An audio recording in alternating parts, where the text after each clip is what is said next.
aqui junto com a irmã Ana, né? Estiveram nos conduzindo aqui, relembrando. Esse é o tema, juntos em Cristo, fortalecendo nossa família. Ontem, na hombridade aqui, em um determinado momento das participações, né, que foi um tempo muito gostoso, muito precioso, alguns ali comentaram como estava puxado o dia, que estavam considerando se viriam ou não viriam por conta do cansaço. Todos saímos daqui, eu fui um deles, 5h30 da manhã já estava em pé, aqui, né, auxiliando no que era possível aqui da igreja. E estive aqui com os irmãos até o final, pedi licença a eles, tive que sair meio rapidinho, porque o compromisso era com a esposa, né? E a minha esposa já havia mandado uma solicitação reforçada pela minha filha. Aí, dado o tema da noite, o irmão Rodrigo falou, fez bem, pastor. Né? E fui lá. E uma das falas ali foi sobre, irmãos, que esse negócio de casamento, né, como é que é? Até o irmão Gustavo relembrou isso, né? São duas pessoas distintas, culturas, né, diferentes dentro do lar, hábitos diferentes, temperamentos diferentes, que decidem morar junto, irmão. Vai dar certo esse negócio sem Deus, irmãos? Não dá, né?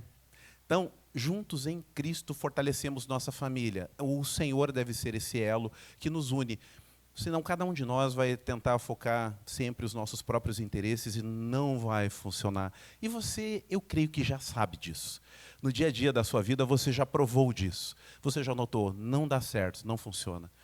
E com Cristo, não é que as coisas vão deixar de ser também desafiadoras, né? Não vão deixar. Porque qualquer coisa que é edificada, construída, e que é bonito, é forte, é resistente, você sabe que dá trabalho no processo. E a cozinha nossa aqui, a gente ia arrumar o telhado, né? Eram R$3.000 que estavam cotados para essa finalidade. Graças a Deus, a gente conseguiu resolver o problema lá com 600. Né? Mas quando começou a se olhar ali, todas as demandas, a envergadura das paredes, o piso, falou, olha, não tem condições isso aqui. Precisa fazer alguma coisa mais definitiva. Vamos comprar um mobiliário desses aí mesmo, pré-montados, né? O irmão Paulo não falou, não dá, pastor. Fazer um negócio bem feito aqui, né? Levei ele para dar uma olhadinha lá, irmãos, né? Deu uma melhorada, um up, né? Na qualidade e no preço também. Mas tudo, então, vai ficar em torno aí, irmãos, de R$18.000. Todo o processo. Só uma cuba, só o tampo da pia e mais as cubas, R$2.600. Um tampo de granito com 2 cubas industriais. Só isso. Então, imagine o restante, né? Imagine o restante. E essa é a obra, por quê? Quando pensou-se nisso ali, falou, olha, as mulheres da cozinha disseram, não dá mais isso aqui. Não tem ventilação, tem que trocar a janela, então. Né? Olha, isso aqui fica tudo engordurado, é ruim de limpar, tem que colocar outro piso. Mas essa parede também precisa passar um pano, jogar água, não dá certo. Troca a parede também. Né? Aí falou, não, já que está mexendo em tudo, né? A irmã Marisa, que me permita que a irmã Marisa. O Demilton fez aqui em casa, aqui o forro, nesse material aqui, ficou muito bom, pastor. Né, Demilton, vai fazer lá na igreja, com todo carinho. Né? Ali, determinou, né? Estamos com orçamento aqui para ter o mesmo telhado bonito, está a casa dela lá. E isso tem um significado muito grande. Né?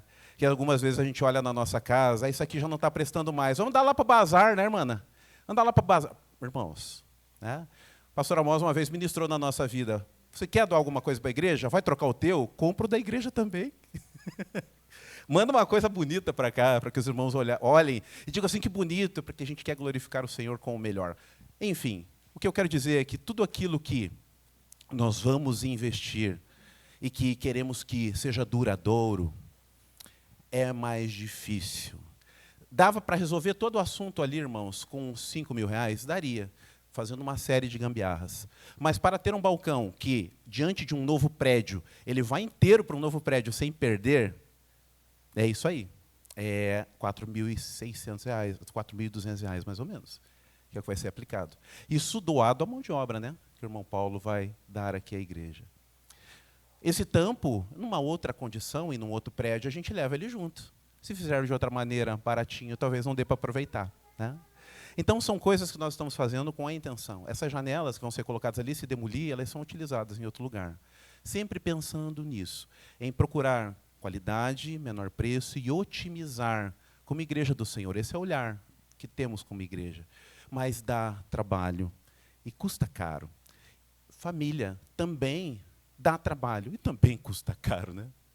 Mas é abençoador quando nós nos aplicamos e investimos em nossa família. Irmãos, investimento com certeza de resultado, sem sombra de dúvida. Sem sombra de dúvida. Que bacana olhar hoje, né, alguns de nós, dos nossos jovens aqui, que estão espalhados pela nossa igreja, na faixa de 20 a 30 anos, e saber que eles foram alvo de investimento dos pais, do ministério infantil dessa igreja, e que hoje são aqui seminaristas, backings no louvor, líderes de louvor, apoiadores na área de mídia, pessoas que dão um bom testemunho cristão, porque houve um investimento por parte dos seus pais. Às vezes nem foram os pais, às vezes foram os avós, os tios que trouxeram, e que gerou, mas dava trabalho. Ia sair da igreja, era só vir para cá em 15 minutos, mas não, vou pegar minha sobrinha primeiro, desviava, levava mais tempo, tinha que devolver depois.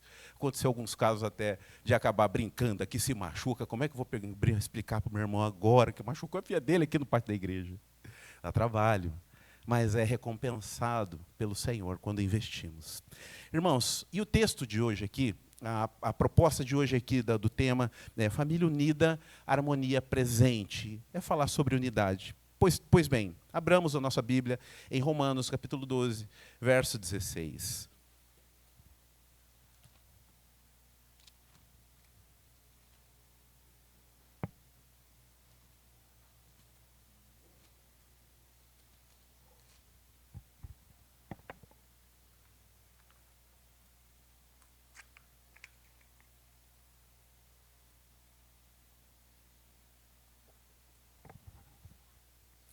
Diz assim a palavra do Senhor. Eu vou ler em mais de uma versão, mas agora eu vou ler na Almeida século 21. Diz assim a palavra do Senhor. Sejam unânimes entre vós, não sejais orgulhosos, mas prontos a acompanhar os humildes. Não sejais sábios aos vossos próprios olhos. Amém. Vamos orar ao Senhor. Pai eterno, em nome de Jesus, nós te louvamos pela tua palavra que acabamos de ler aqui. Que o Senhor nos abençoe e que ela traga instrução para a nossa vivência, o nosso convívio familiar, em nome de Jesus. Essa é a nossa oração, crendo que o Senhor nos trouxe aqui com este propósito, em nome de Jesus. Amém, Senhor. Amém. Então, o tema, a família unida, harmonia presente. As outras versões que eu disse que ia ler aos irmãos aqui, Nova Versão Transformadora diz assim: vivam em harmonia uns com os outros, não sejam orgulhosos, mas tenham amizade com gente de condição humilde e não pensem que sabem tudo. Há ainda outros, em um nível aqui mais restrito, a NVI também diz: tenham uma mesma atitude um para com os outros. Na linguagem de hoje diz: tenham por todos o mesmo cuidado. E Romanos 12, 16 também, na Almeida Revista e Corrigida, diz: sede unânimes entre vós. Então, ele está nos desafiando aqui a viver essa questão da unidade, essa harmonia presente no nosso lar, que é desafiador, é desafiador. Aqui algumas informações que o autor traz, né? Que uma tradução literal do grego dá sentido para nós, um pouco diferente até das traduções, mas ele amplia o nosso conhecimento sobre esse propósito do apóstolo. Pense, né? Ele diz assim, né? É um pouco diferente, mas ele diz assim, pense, ou seja, observe, busque a mesma coisa, um pelo outro, isto é, o que você considera e procura para si mesmo, busque também para os seus irmãos. Não possua interesses divididos, mas busque fins e objetivos, não busque fins e objetivos diferentes. Não conceda planos e propósitos contrários. Isso, fazendo um estudo mais profundo da palavra no grego, este é ampliado aonde ele quer nos levar.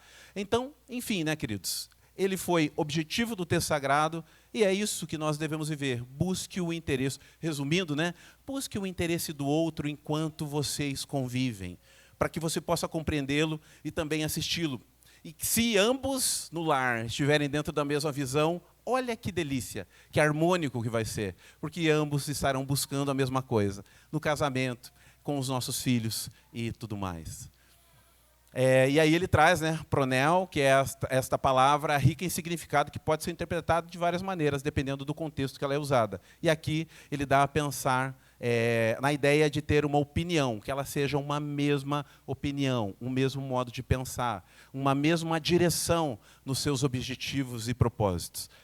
Durante processos de aconselhamento de namorados, queremos implementar, né, na nossa igreja, assim que tivermos condições, que tem uma série de projetos paralelos caminhando, mas uma delas é cursos de noivos, né? Seria abençoador para aqueles que estão desejosos de casar, participar do curso de noivos. Hoje recomendamos, a IBB, Comunidade Cristã de Curitiba, tem excelentes cursos nessa linha.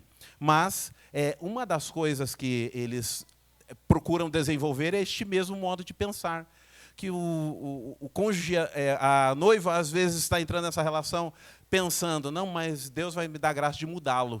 Não, eu que vou mudá-la. Não, isso não vai acontecer. E lá nós recebemos diretrizes bíblicas, né, nesse sentido. Então, irmãos, continuando aqui, ó, uma doutorando escreveu na sua tese de doutorado, né, que a teologia da mutualidade, ela afirmou o seguinte: o convite de Paulo era para que o convívio em harmonia, pois tinha conhecimento das diferenças de opiniões. Todavia, essa harmonia só seria possível se a essência do cristão estivesse consolidada no amor ágape.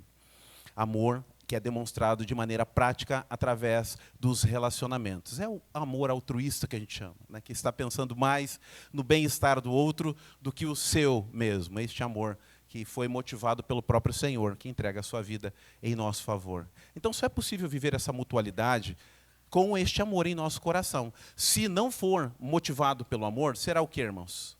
Teatro, né?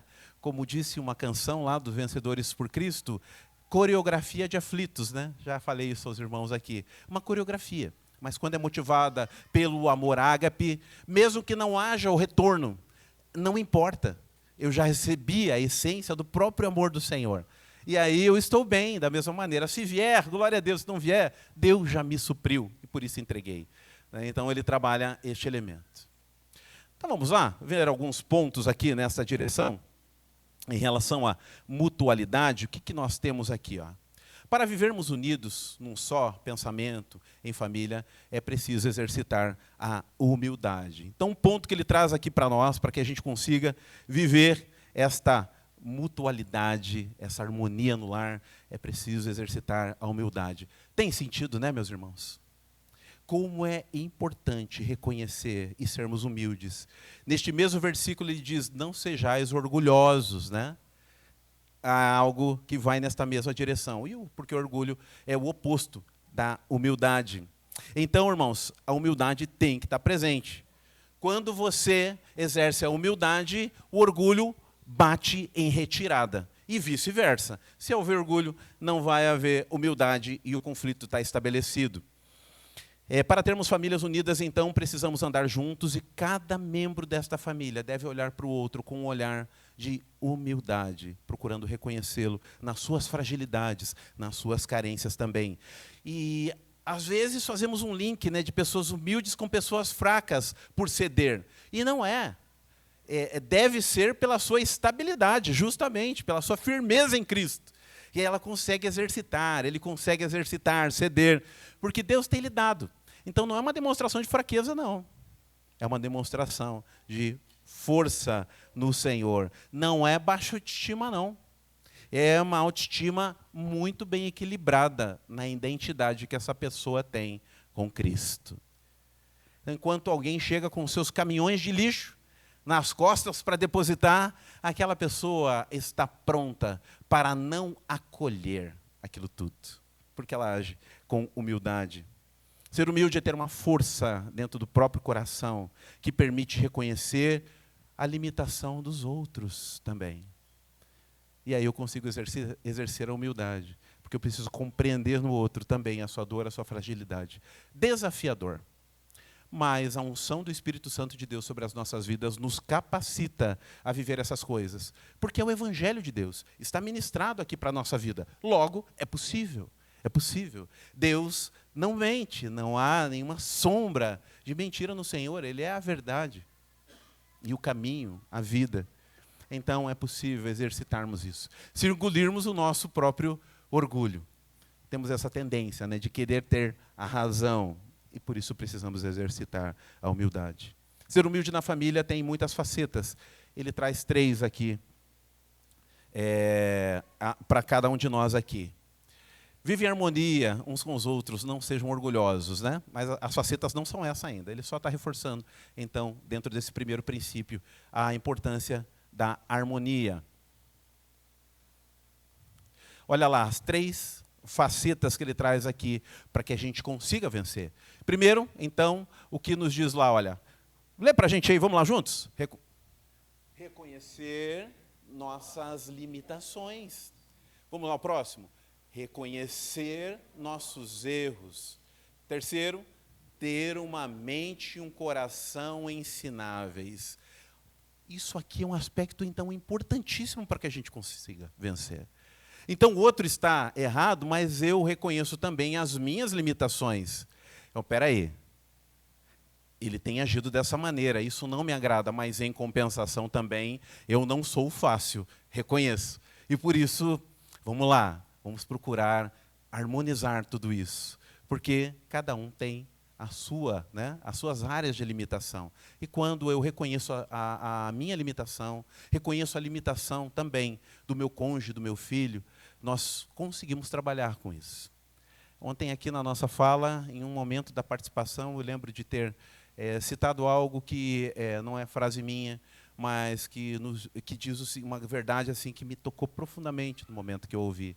Dizendo assim que nós deveríamos amar os filhos que Deus nos deu, não os filhos que nós projetamos em nossa mente. Nós devemos amar o cônjuge que escolhemos. Boa parte dos aconselhamentos, irmãos, de reclamação do cônjuge, a missionária Ivânia, eu e aqueles que aconselham, não só pastores, mas conselheiros, ouvem a mesma coisa. Olha, ele está agindo assim, ele tem feito assado, tal, não sei o quê. A grande maioria das vezes fala assim, que coisa, né? E lá na época do namoro, do noivado, sempre foi assim. Então, que novidade tem aí, né? É essa projeção que se faz, esperando que o outro mude, sem muitas vezes, se eu ouvir o cônjuge, ele vai dizer, mas na realidade o problema é ela. Na verdade, o problema é ele. Reconhecer limitações. Reconhecer nossos erros também. Até as mulheres, né? Os posts de internet fazem graça sobre isso, né? Sobre a dificuldade, muitas vezes, das mulheres reconhecer ali as suas dificuldades, né? As mulheres são a bênção, né? Beiram a perfeição, mas nem tanto, irmãs, né? Nós devemos reconhecer, sim, os nossos erros. E quando exercitamos isso a primeira vez, por mais difícil que seja, neste primeiro momento a gente abre uma porta para conseguir fazer isso outras vezes. Ter uma mente e um coração ensináveis. Meu Deus. A comissão é uma comissão estabelecida na nossa igreja de eleição. E na comissão, uma das coisas que está escrita lá é ter um coração pastoreável. Que as pessoas que serão escolhidas ter um coração pastoreável. Porque senão, irmãos, não tem como. Que chega lá, querido, querida, você está passando por essa dificuldade, que tal você fazer isso? Ah, não sei não, pastor. Ah, eu acho que... O que eu estou fazendo aqui, então? Tem que ter um coração ensinável, né? Aprender. Isso, quem não tem, morreu. Morreu. Não tem nenhum cristão na face da terra, por mais abençoado que seja, irmãos, que não continue no processo de aprendizado. Samuel Mitch é um dos nomes de respeito no meio batista e fora dele, como missionário, como homem de Deus, no seu testemunho. Fé, foi incentivador de muitos homens que estão hoje ministrando evangelho em missões e igrejas locais. Eu estava numa ocasião lá conversando com ele e falando que a minha esposa ela não tem um perfil de pastora, né?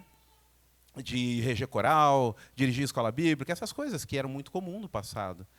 E ele falou, eu estou aconselhando um pastor e que a esposa dele tem um perfil similar e ele está sofrendo muito com isso, porque ele ora e ela continua congregando, mas ela não atua. Eu falei assim, eu entendi, pastor, que o chamado é meu E eu peço ao Senhor que trabalhe no coração da minha esposa. E Deus tem nos abençoado, que ela é uma serva preciosa em várias áreas da igreja, e especialmente na minha casa. Porque se ela fosse envolvida com o evangelho como eu sou, provavelmente eu não teria os filhos que eu tenho, que foram cuidados em casa. Eles teriam uma mãe ausente, um pai ausente. Mas eu tive a graça de poder tê-la em casa, ministrando. E hoje o nosso lar participa de uma harmonia maior por conta disso. Então eu glorifico a Deus, Deus fez tudo de maneira perfeita dentro do meu lar. Pastor Samuel Mitch, com todos os anos de pastoreio e cuidado, meu querido, você ministrou no meu coração e me deu uma palavra para ministrar ao coração daquele jovem pastor. Muito obrigado. Falei, meu Deus do céu, que alegria, né? Uma dor, uma dificuldade do passado que se converteu em oração, que Deus me deu uma resposta e que agora abençoou o coração dele, que poderia me dizer diversas outras coisas em direção daquilo que eu lhe disse, e inclusive com base bíblica e tudo mais, mas ele decide. Obrigado, você ministrou no meu coração nessa tarde. Agradeço a Deus pela sua vida. Uau! Coração ensinável. Nós precisamos entender que, como cristãos, um bom cristão é aquele que tem esta consciência, porque aquele que decidiu, que já sabe tudo, na real, morreu espiritualmente falando, né? Irmãos, avançando aqui também. Segundo ponto, para vivermos unidos num só pensamento em família, é preciso exercitar e praticar o diálogo. Meu pai amado, irmãos, realmente é importantíssimo isso. E nossos filhos estão carentes, né? Nossos cônjuges estão carentes disso, de que haja diálogo nos nossos lares. Deus está até me relembrando algo aqui. Normalmente o nosso conflito maior, ele nasce fruto da ausência do diálogo anterior. É ou não é? O pastor Amós deu um exemplo ontem aqui, né? É que ele até, eu lembrei que ele pregou sobre isso da igreja, de maneira muito objetiva, né? E ele citou como exemplo aqui de algo que ele foi numa ministração de casais e o pastor lá, o preletor, desafiou a perguntar ao cônjuge, né? Dos homens, né? Que foram separados, desafiou a perguntar ao cônjuge o que lhe irritava, né? E ele perguntou para a nossa irmã Beth, né? O que irritava. Ela falou assim, ou você colocar o papel higiênico com a caída do papel virado para a parede. Eu falei, pô, isso faz alguma diferença? Ela falou, claro que faz, né? E aí ele trouxe alguns elementos que eu não sabia.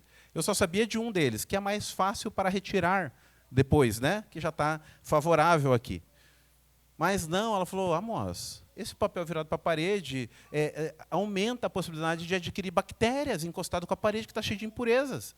E quando está virado assim, diminui esse índice. Falei, olha só, se tivesse me falado antes, já tinha virado. Enfim, né?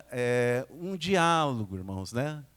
Que trouxe ali um melhoramento, né? E eu não tenho dúvida que até hoje, quando ela entra, e se foi ele que fez a reposição, ela agradece. Eu não tenho dúvida que isso marcou o casamento deles. Algo tão simples. E muitas vezes é algo simples, e que o diálogo nos ajuda a avançar. A palavra do Senhor, ela tem alguns textos aqui que nos dão alguma orientação para aplicar no diálogo. Olha só que interessante. Provérbios 15:1. A resposta gentil desvia o furor, mas a palavra ríspida desperta a ira.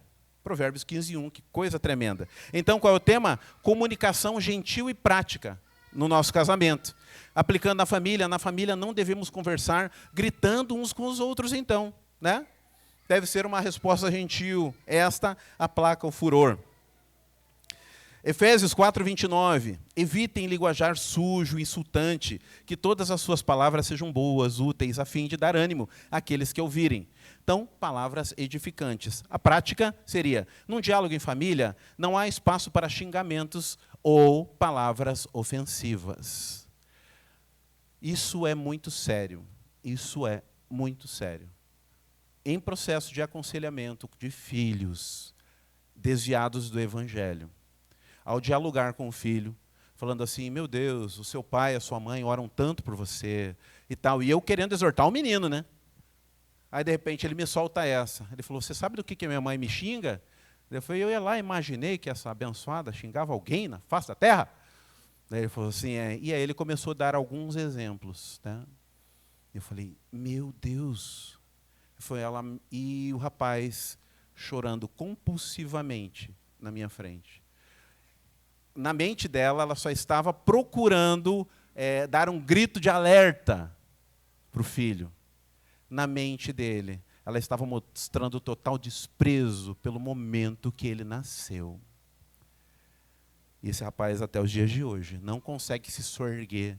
E essa família também não consegue compreender o mal que está se fazendo.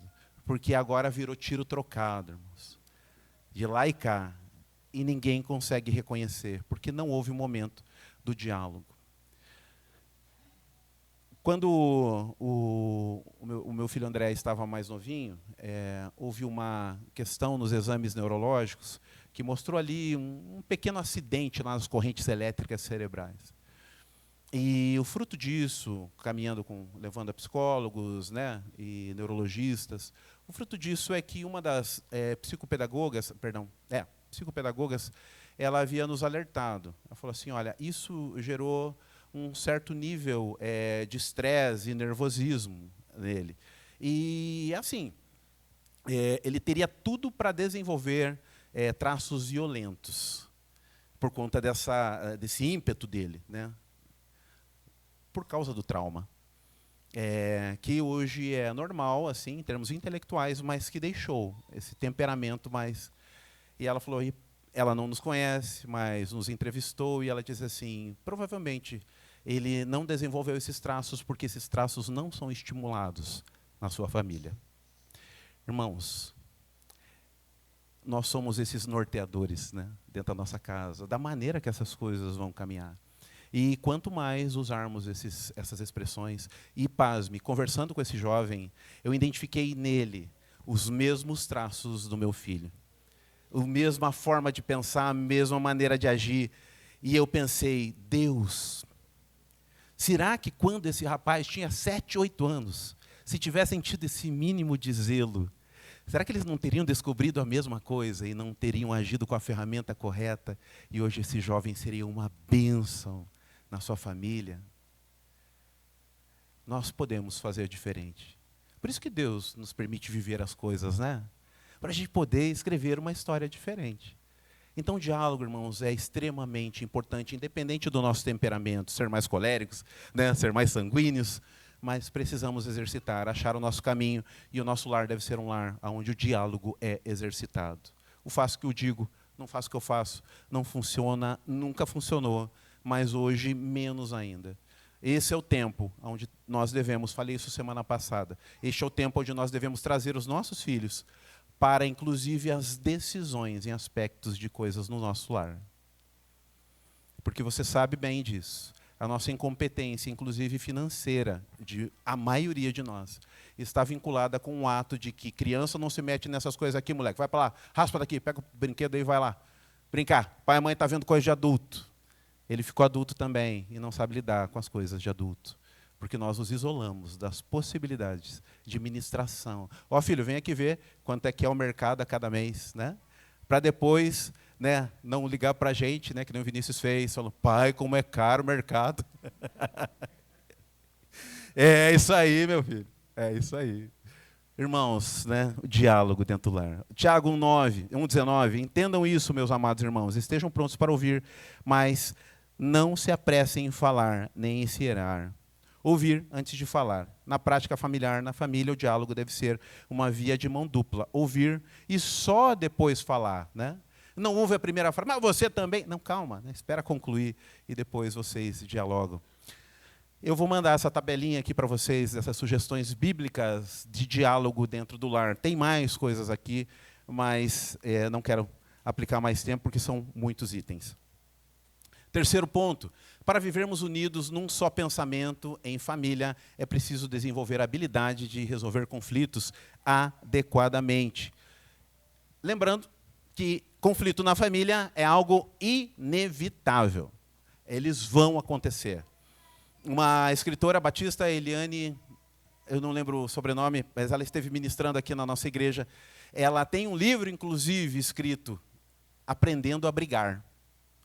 E ela diz, ela falou, o conflito é inevitável, nós precisamos aprender como desenvolver os nossos conflitos, porque eles vão acontecer, né? É até uma questão de crescimento mesmo, e os filhos vão crescendo, nós mesmos vamos crescendo em nossos interesses e o conflito vai acabar acontecendo. Para vivermos em harmonia na família, devemos saber administrar com sabedoria estes conflitos. Aqui 4 conselhos para administrar bem esses conflitos na família. Vamos lá, olha lá. Identifique interesses comuns, em primeiro lugar. É um dos conselhos. Descubra interesse, objetivo comuns entre todos os envolvidos que compartilham desse lar. Isso pode ajudar a encontrar a solução que, na realidade, esteja em comum com todos. Vai fazer uma viagem, não é do agrado de um, né? Procurar achar um meio termo para poder caminhar. Em relação aos cultos mesmo, né? Estamos vivendo um novo momento depois da pandemia.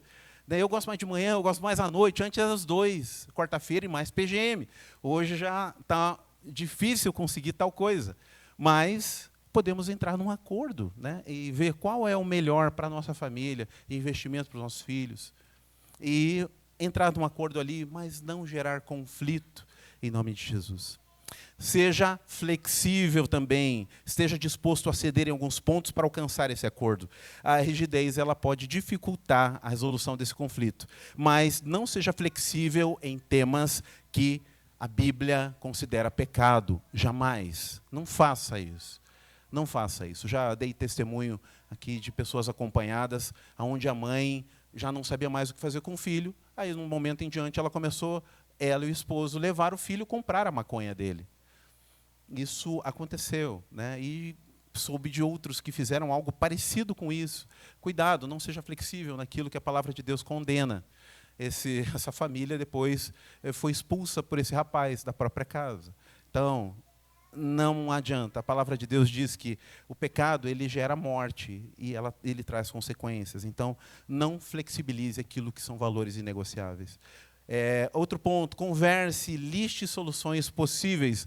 Desafiador para nós, né, latinos, né? É mais difícil a gente ser tão sistemático, mas procurar fazer isso, listar soluções possíveis. Trabalhem juntos para gerar uma lista de possíveis soluções. Avaliem cada uma delas e escolham a que melhor atende a todos na família.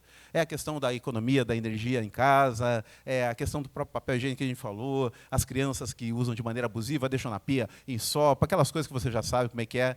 E que nós podemos, com o diálogo, achar um caminho.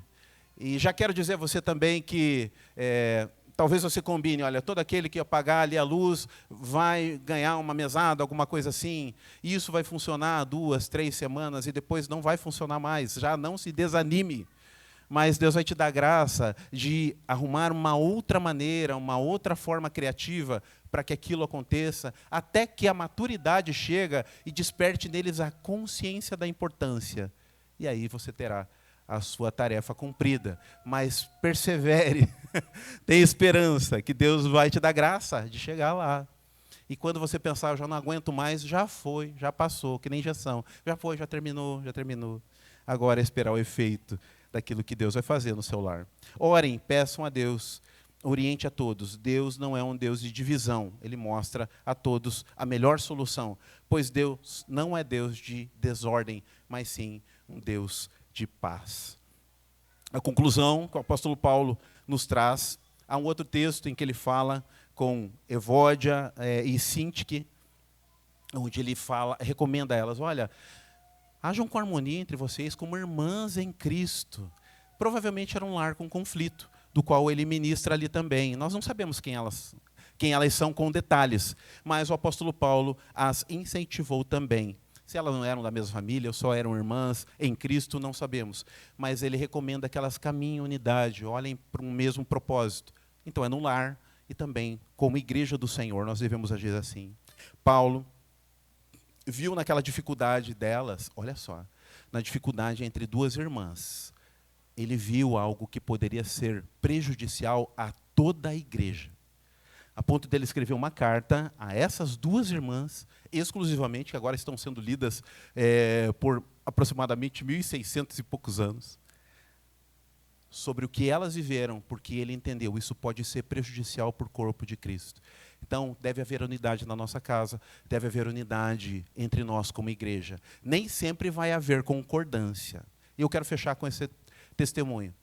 Quando era para a gente vir para esse prédio aqui, que a gente saiu ali da Rua Santa Maria, onde cabia só ali umas 60, 70 pessoas naquele templo, quando foi para vir para cá, quem nos ajudou sempre em muitos assuntos foi o pastor Reginaldo, até então chamado carinhosamente de Ico, né?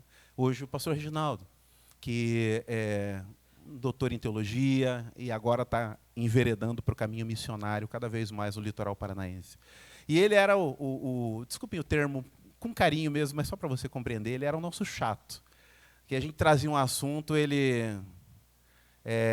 pastor, não concordo. Ele era esse sujeito.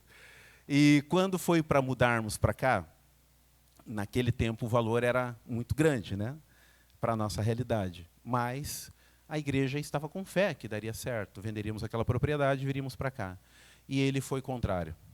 Ele disse, sou contra. A todo momento da discussão, ele colocou os seus pontos de vista. É melhor a gente fazer um muro de arrimo aqui, subir aqui, faz um predinho aqui, ou faz terraplanagem e a gente fica aqui, e não adquire uma dívida tão grande, né?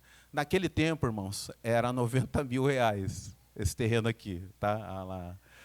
Sei lá quanto, 15, 16 anos atrás. 90 mil reais esse terreno aqui. E nós, então, entramos nessa dívida. E lá valia uns 22, 23, aonde já estávamos.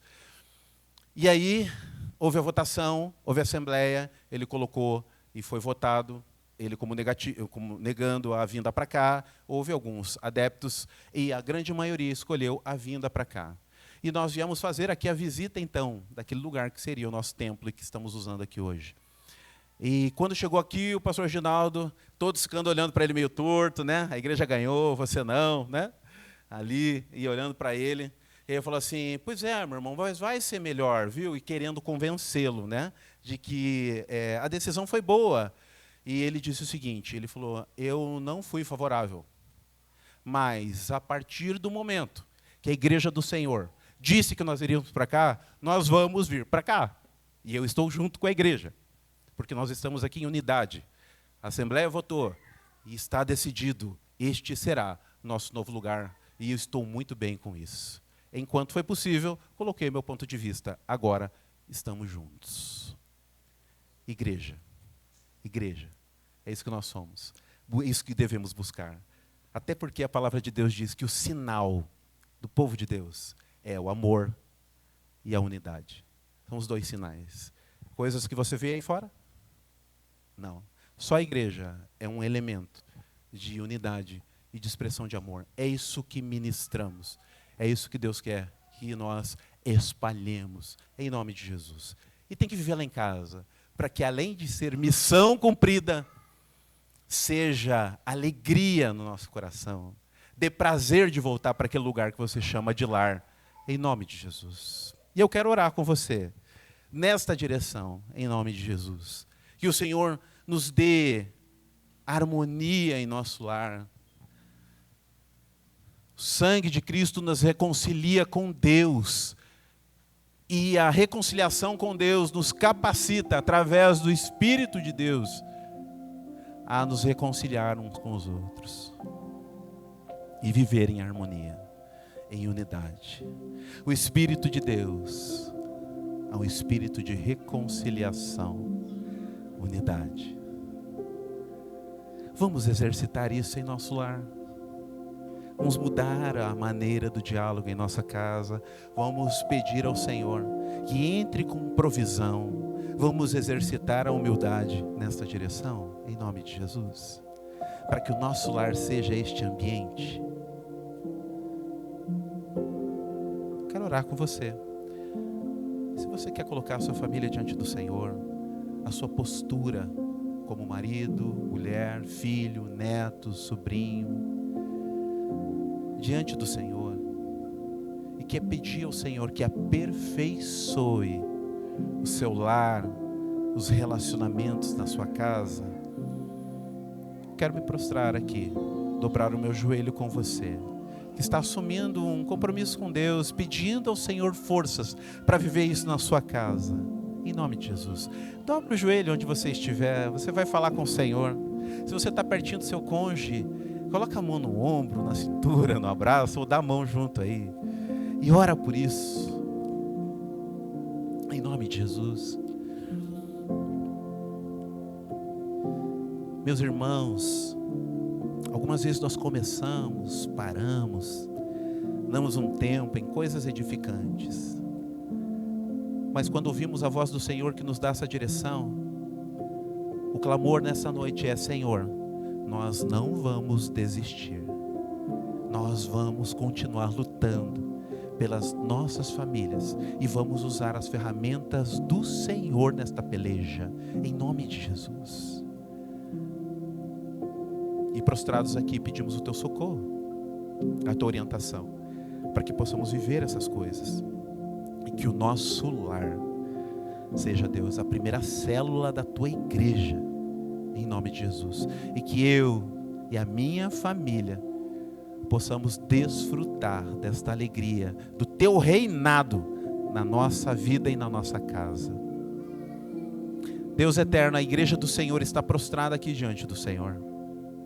Estamos aqui celebrando o Dia das Mães também, agradecendo ao Senhor por elas. E agora fomos exortados pela tua palavra sobre a importância da humildade, sobre a importância do diálogo, sobre a importância, Deus, de que a tua palavra esteja regendo o nosso comportamento, da importância de olhar um para o outro buscando, ó Senhor, a mutualidade, o interesse do outro, a expressão do amor um para com o outro, para que o Senhor reine em nossos lares e em nossos corações. Por isso, ó Deus, estamos prostrados aqui, que assumimos diante do Senhor que por nós mesmos nada podemos fazer, mas sob a unção do teu Espírito, disciplinados naquilo que nos é possível, o Senhor fará grandes coisas e o Senhor será exaltado e a nossa família edificada para o louvor da tua glória. E é por isso que nós oramos e já queremos, ó Deus, pela fé, agradecer pelo que o Senhor está fazendo e ainda fará em nossos lares. Oramos no nome de Jesus. Amém e amém. Podemos assentar em nome de Jesus. Glória a Deus, glória a Deus.